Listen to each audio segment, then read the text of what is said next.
hasn't been in too much danger against Hikaru. He's happy to make a draw here and then make a draw in the next one. And if he does it, it'll look like a smart decision. But if Hikaru wins here and ties it up for Armageddon, then that might look a little bit foolish in hindsight. The question is, and always will be, in this tournament, Dina, can Hikaru Nakamura beat Magnus Carlsen? He hasn't done it yet. He needs to do it right now. Yeah, he just needs to put the Urchin Ergaisi mode on. And with 1b3, that's yet another Hikaru's favorite setup with the e3 and the bishop on this diagonal. I'm curious about bishop f6. Would that be certainly not the outcome that Hikaru would be the most happy with? But he does it. He gives the bishop away against the knight in the c4. So I Is wonder if we're something going to new. see d5 because to my knowledge, d5 is a very important move here and he does play it. If you do not play d5, white brings the knight to c3 and you might never play d5. So I do think it looks a bit strange. Why bring the queen out and then all the way back? But I think it makes a lot of sense. And yeah, from my understanding, black is not supposed to have many difficulties in this variation. And I don't think Magnus has felt, in their previous game where he had black, you'd have to agree, apart from that one mistake where maybe Hikaru had a big chance, it didn't look like there was any danger the whole game. Yeah, and well, at the same time, Hikaru is playing his favorite setup, his favorite opening. He played it in every single game in this Chessable Masters so far. So Yeah. Hikaru is kind of also in his comfortable zone, and that's important when you really need to, strike. But that's interesting. Well, speaking of the pawn structure, this is different. This is a different situation from what we've seen before because the d5 pawn has been traded. Now the bishop is gonna go to c4, probably attack f7, which is well protected, of course. But I wonder if we'll see d4 soon. Yeah, the other thing about d4, though, is it opens the dark squared bishop very, very nicely. And you have to remember, even though we talk about Hikaru in his comfort zone, completely agree. I mean, he's a total specialist at this opening, but this opening is not viewed as a top opening for a reason, right?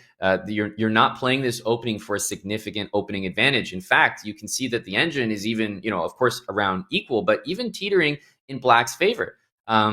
This just goes to show this is not an opening you play to generate a clear advantage, but it is something you play so you can get quick moves out and you can go for very specific targeted ideas that Hikaru will be very familiar with. That being said, I don't think anything against Magnus has been super effective at generating any type of advantage so far, which is why Magnus is saying, I'll make the crazy quick draw in that previous game. Let's go play your B3 opening again. It hasn't worked so far, and let's see if it does right now.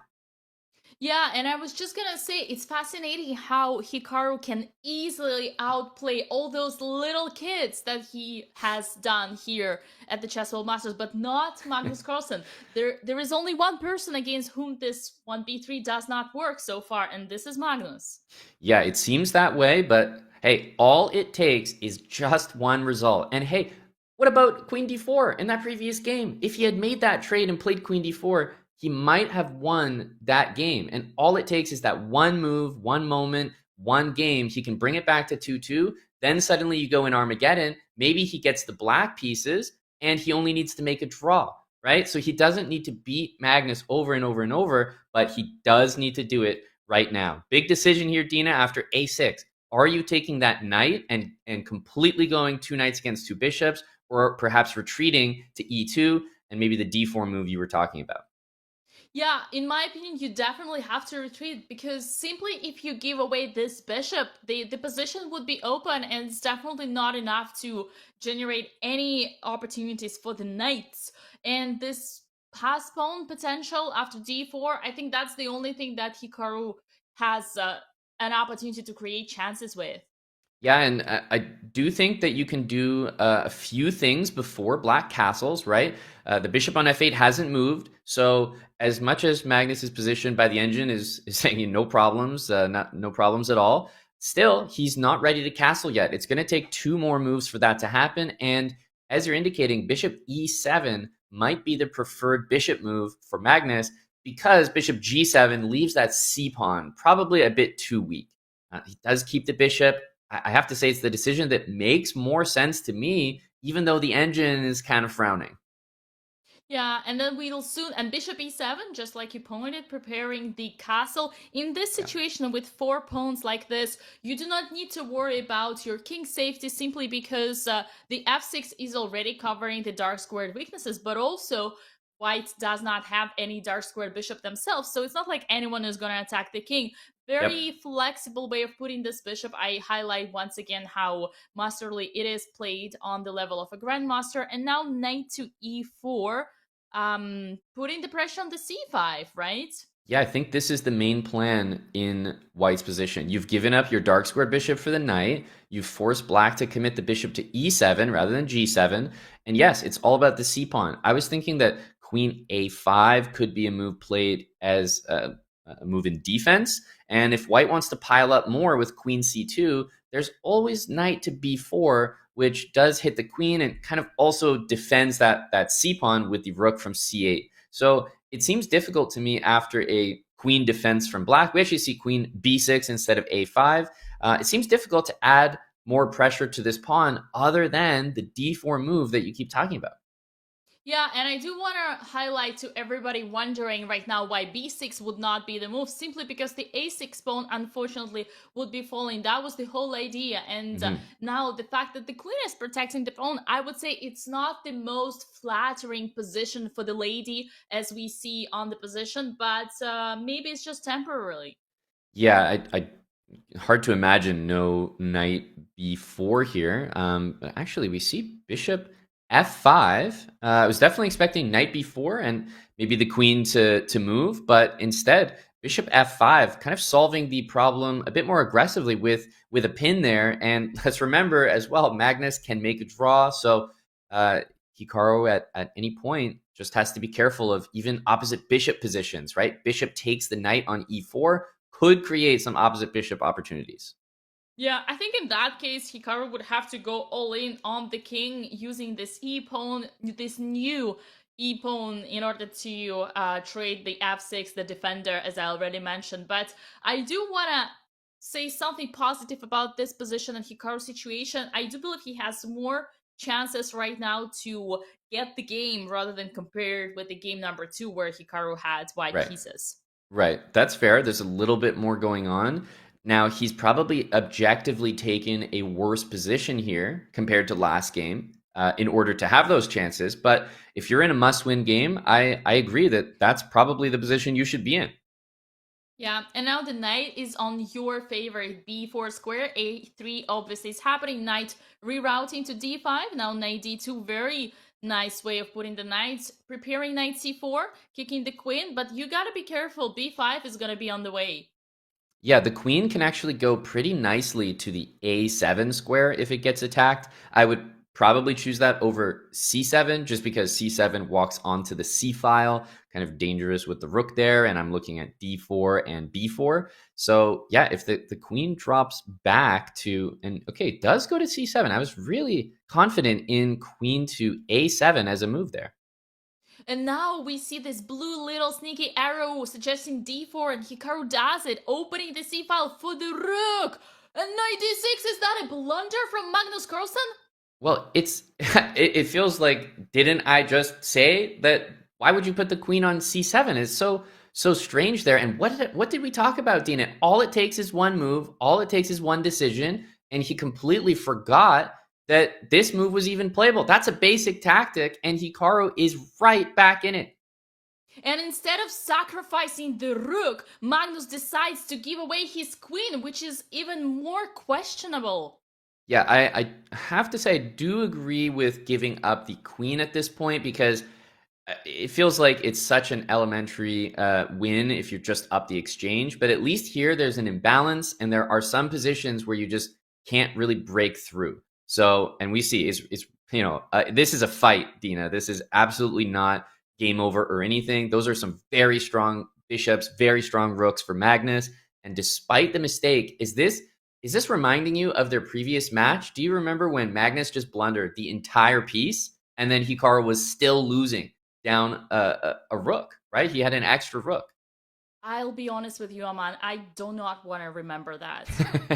There's probably one person in here who doesn't want to remember either, but it is reminding me exactly of that. Magnus blunders, and yet still it's almost equal. Crazy. And what just happened? We were just processing the queen's sacrifice, but look, right after Hikaru plays this queen d4, and look at the evil bar. It doesn't like it. Apparently, after bishop e5, black is back to the game. Yep. Queen does not have good squares to go to, right? Queen on a7. I'm starting to get concerned as to whether the queen actually has a path out, but of course has to, right? There's no way we're not that we would get trapped and lose the game, but obviously a repetition also ends this match. So you have to be so careful that your queen actually has an escape route. Oh, and the b6 trying to trap the queen as you mentioned, but queen a6 and just going out of that danger zone with the queen to e2. And I want to highlight to everybody, we are currently having a queen versus a rook and a bishop, which is technically not enough as a compensation, but this position is so solid in terms of the pawn structure. We Yep. just saw a almost total symmetrical situation, and now you'd think that white gained the pawn on a6, but there is a pawn in a3 that is also falling, and it seems like the position is just not open enough for white to convert that queen advantage. And there's something important to point out about this imbalance is that if the pawns on b3 and b6 disappear, the chances of a draw are much, much higher. Usually, if you have the extra material, you want to have pawns on the side of the board. You want to have the threat of a potential queen. So the fact that there was two pawns on the queen side for both, and there might become zero, is really good for Magnus Carlsen's drawing chances because you just want to eliminate things and imagine that we trade every single thing that's equal in this position. Dina, it's going to be the queen against the rook and the bishop, and that's not going to be enough to win. Yeah, they're like, it only takes these b pawns to be traded in order for black to have that ideal fortress. No way Hikaru can actually break through. And now we see rook c8 on the board. The evil bar is slightly going up, but then it's going down, and then it's still equal. Well, let's also remind everyone that this is a really really tough position for even the best players in the world to get a grip on. We're not looking at an extra pawn position where everyone can understand my position is just better because I have one extra pawn. This is a position where black could also be better as well, right? You have an imbalance where the minor pieces and the rooks can actually play really really nicely together. And look at the evaluation. Magnus is better. What just happened with this rook on e1 and the queen on f1 and the king on g1? It only takes bishop to h1 and knight to b1 to declare a freestyle begin. Yeah, I don't think he's going to be too excited about this position. He also knows after b5, it took away such a key c4 square from himself. He's moving the bishop back so he can maybe threaten f4, but Magnus is pouncing on this position. He knows that he can eliminate that b pawn if the knight has to move, and it's Hikaru who's shaking his head because that's the pawn disappearing. It's not even, I mean, the queen's almost trapped with bishop c4. I'm telling you, bishop h1 is the move. That's incredible. That's incredible. Bishop c4 is such an incredibly strong move here. It literally wins the entire queen. So your bishop h1 is such a sad concession, but it might be necessary. The b pawn is going though. Hikaru's got that extra queen, but it's been him who's been being outplayed. Yep, and that's honestly a little bit sad to me, but we do still have some hope here for Armageddon if Hikaru manages to open up the king, which he is doing right now with this f4 move, targeting the e5, and just hoping to get some checks on the dark squares. Remember, all it takes for the queen is to have an activity. Yeah, he's definitely trying here, but there are so many ways for black to lock down this game. And speaking of lockdown, the move e4 does exactly that. b4 would be such a devastating shot. But I would say, yeah, rook a2 is more natural because he wants to bring the other rook down to d2, and then there's all the threats in the position. Ouch. Even if you play bishop to e4, oh, f6, okay. Attacking the king, hoping for the king g8 and queen c8 checkmate. Yeah, he's hoping on basically a prayer there. King goes back to g7, and although there's queen e5 picking up the knight, you're also dropping your bishop on g2. And walking right into a checkmate into. Yep. And also, if the king moves, white can make a draw by repeating. I think that's why Hikaru is kind of, just grimacing. He's not happy. He knows that if black, just moves the king back and forth and white checks with the queen, yeah, congrats. You made a draw from a bad position, but Magnus is more than happy with that. Yeah, I was even thinking about, taking the pawn on e4, knight takes, queen takes, and then sacrificing the rooks with rook g2, forcing the exchange endgame for white, which would not be winning. But this is not happening. Queen f4, queen c7. Are we gonna see a perpetual? Well, yeah, obviously the eval bar is saying, wait a minute, what are you doing? You're ruining this position. But Magnus he's aware of the match situation. He knows that queen f4 is going to be 3 times after king back to g7, and yeah, he's completely happy with that. I think maybe after queen f4, king g7, he could play one more move. I'm not sure if it's exactly 3, but Hikaru, does he have better? I mean, I just can't even see any reasonable attempts here. He's worse, and his time is also expiring. That could be the end of the Chessable Masters Yep. 2025 qualifier number 1. It definitely looks like there's just no winning against Magnus Carlsen this event for Hikaru Nakamura. Well, the bright side is that most likely, as you mentioned, Aman, they both are already qualified for the Esports Cup, but we would love to see just yet another game, yet another Armageddon at the very least. Yeah, and this is kind of what I was expecting. He has one more move, but look how much time he's spending. I think this is more of a mental thing at the moment. We've definitely been there as chess players. You know that things are slipping away. His time is so low that even if he tried to play on here, he would probably lose on time. So at this point, it's just coming to terms with the result and realizing that even with that Magnus Carlsen blunder, stone cold blunder of knight d6 earlier, as time ticks down, I think he will probably claim this draw. Yep. And ladies and gentlemen, Magnus Carlsen wins the Chessable Masters 2025. That's it. Team Liquid over Team Falcons in this one, and we are very likely going to see the rematch of that in the Esports World Cup. Do not fret. Hikaru and Magnus have more than punched their tickets in all certainty, so we will see them again. But